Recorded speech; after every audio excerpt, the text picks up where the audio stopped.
Finals na po sa winners bracket dito sa ginaganap na The American Cup 2026. So, tinalo po ni Grandmaster Wesley So si Sam Sabian. Ito naman po si Fabiano Caruana nilaglag si Wonder Liang.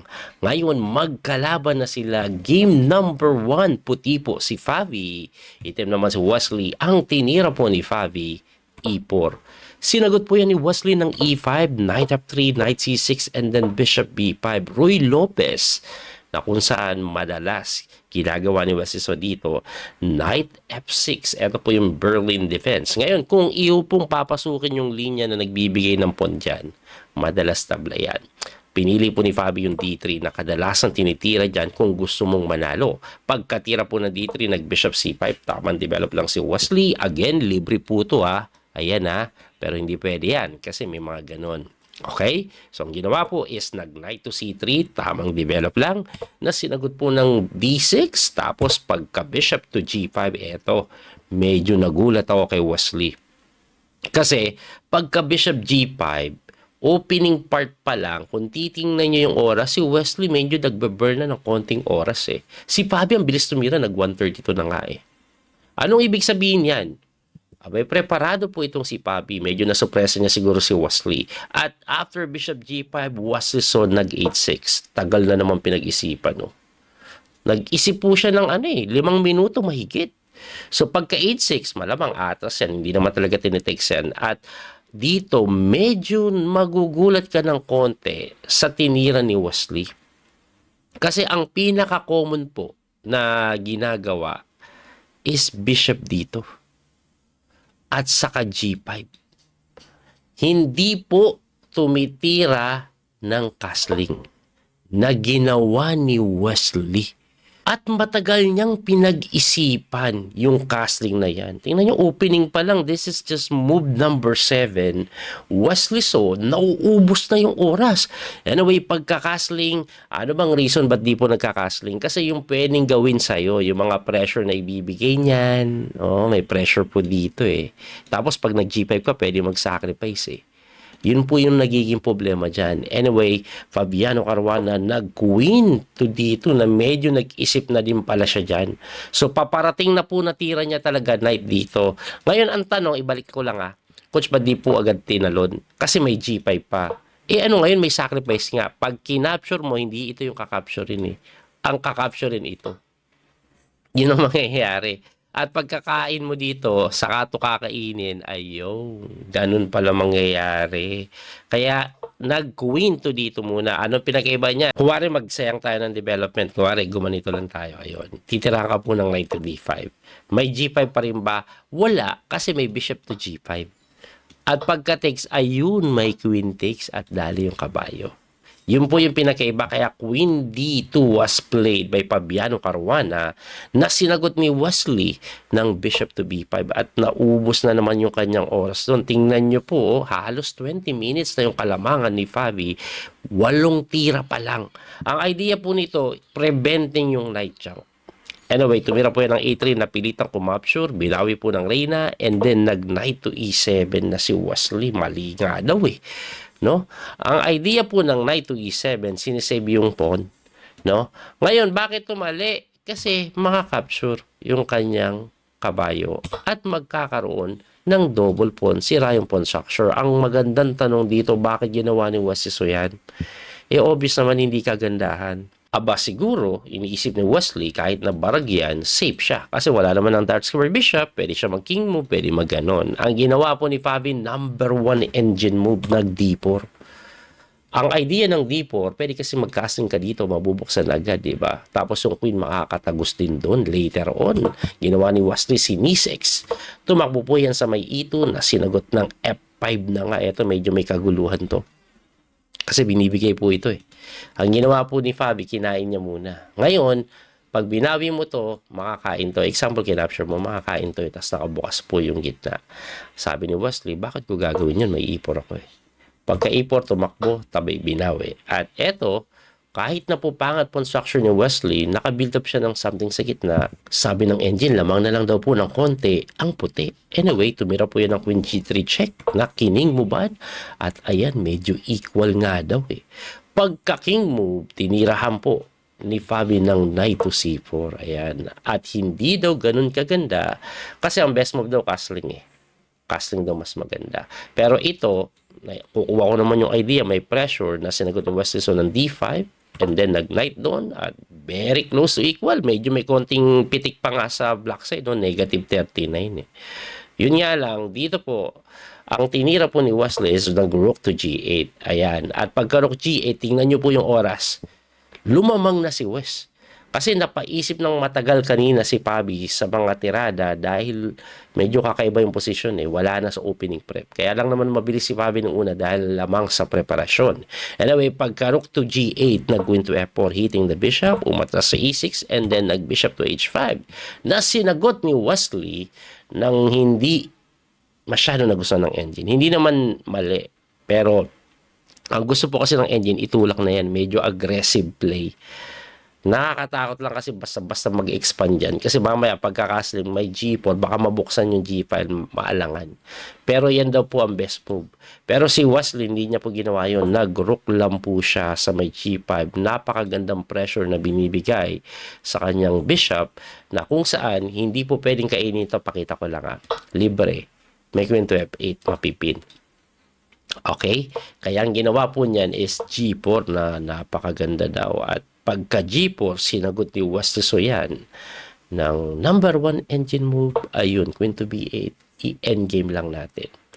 So, kinapture po yan takes, and then nag-F4, syempre, may mga threat po na ganun yan, kaya inempasan, libre, linapitan, at dito po, according sa engine, equal pa rin. Kailangan lang ni Wesley mag-rook to G7. Bakit? Para hindi matempohan ng mga H4, para yung knight pwedeng makatalon din doon. Sinagot pa rin ng H4 yan eh. At pagka H4, tinirahan po ng knight to C8. Ganda ng ikot na gustong gawin. No? Number 1 engine move yan actually. Okay? Pagka knight C8, nag-G5. Pagka G5 knight to D6, sige, kainin mo. Ang nagiging problema lang po dito ni Wesley, no?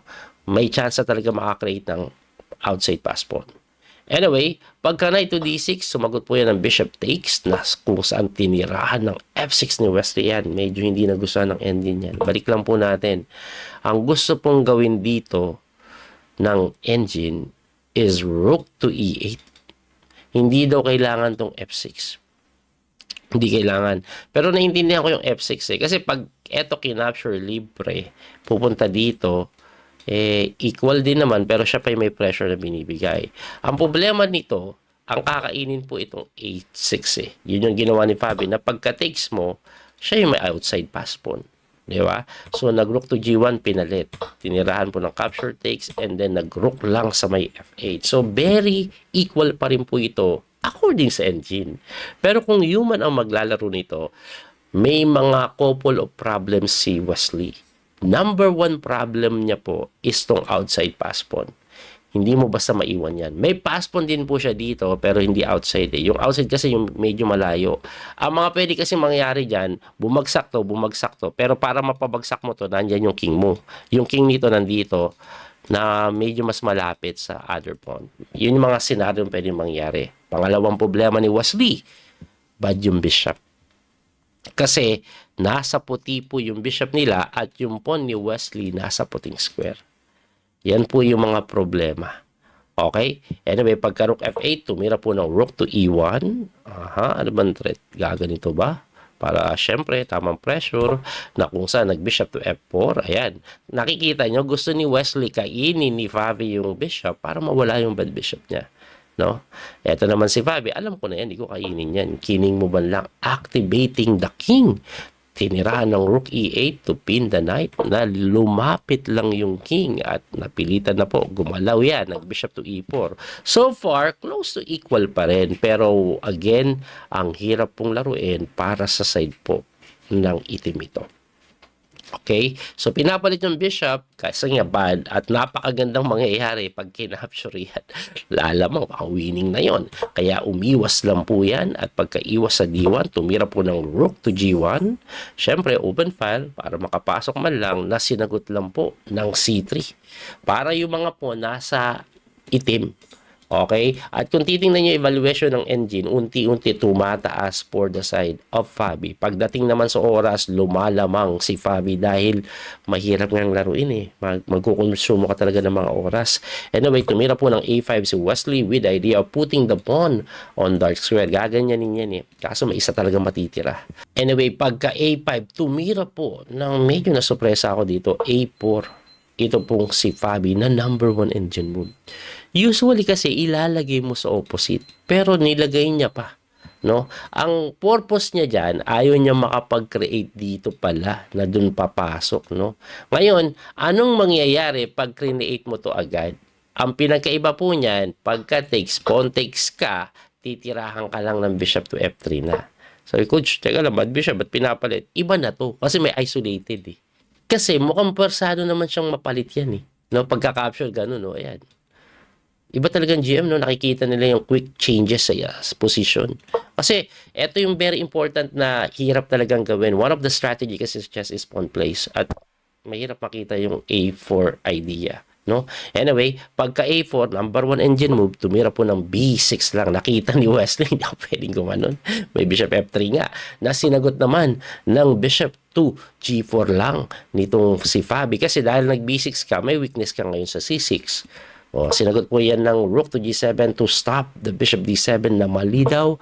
Ang tamang tira is to go F5 immediately. Huwag mo nang papasukin. Mag F5 ka na. Ibigay mo na. At least nasa open file ka. Anyway, ang ginawa nga po ay nag-rook to G7 na sinagot ng bishop to D2. Hindi pa daw ganun kaganda. Ano ba maganda? Bishop H3 atras. Bishop H3 atras para may bantay pa rin. Okay, umatras siya doon.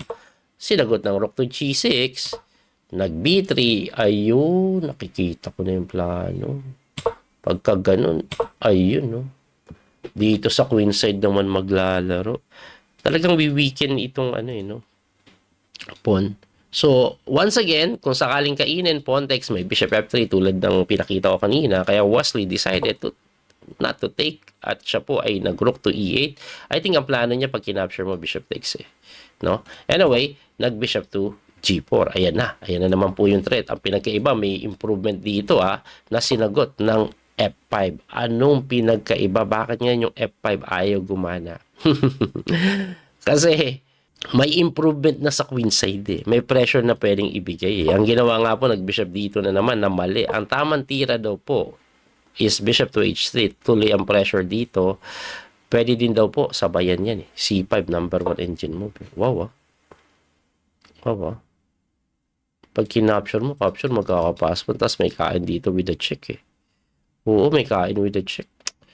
Ganda pala ng C5. Hindi tinira ni Fabi. By the way guys, may magtatanong, coach, ano mangyayari pag kinapture? Hindi pwede, may rook F8 eh, mapipin ka. Okay? So, balik po tayo sa nangyari. Ang ginawa nga is nag-bishop to D2 na kinapture na ni Wesley. Nakita niya kasi magiging weak to. Binawi ng pawn.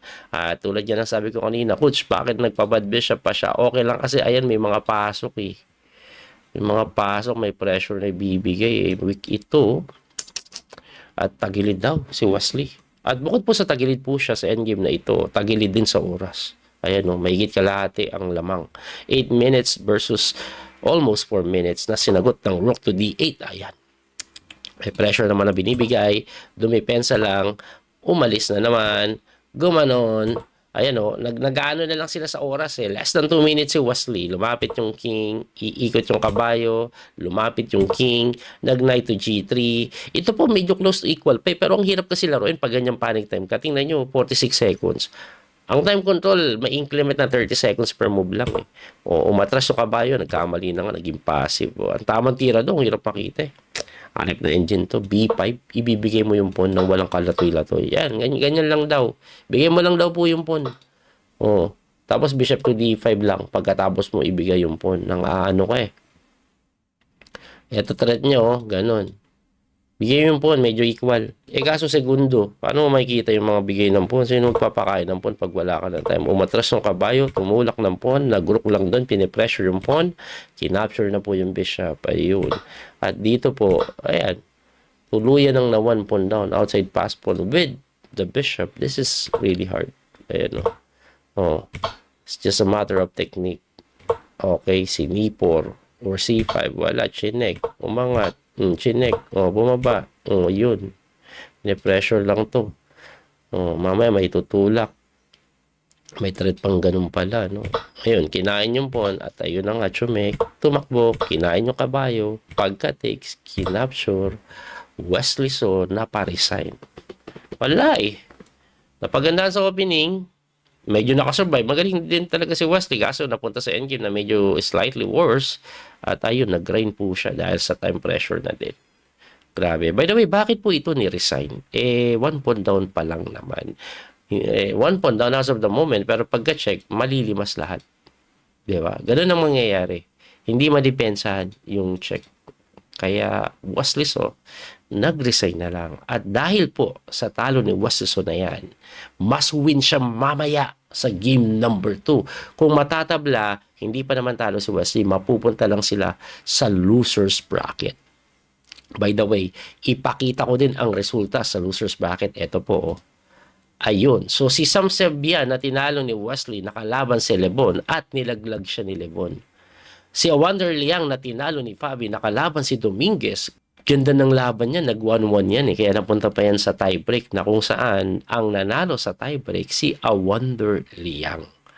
At magkalaban sa semifinal sa loser's bracket si Wonder Liang at Lebon. Ngayon, kung sino po ang mananalo dyan, makakalaban yung matatalo between Wesley at Fabi para sa finals ng loser's bracket. Yun po ang mangyayari. Tapos aakyat ulit yun. Makakalaban kung sino mananalo si Wesley. Iniisip ko mag-live streaming mamaya to support Wesley na sana makabawi. No? Anyway, abangan po ninyo ang mga susunod na kabanata. Muli ito po yung Coach Speedy Master Daniel Causo. Hanggang sa muling pagkikita. Don't forget to like, share, follow, and subscribe. Bye-bye. Salamat sa suporta. God bless po. That little mouse, 'cause I'm an albatross.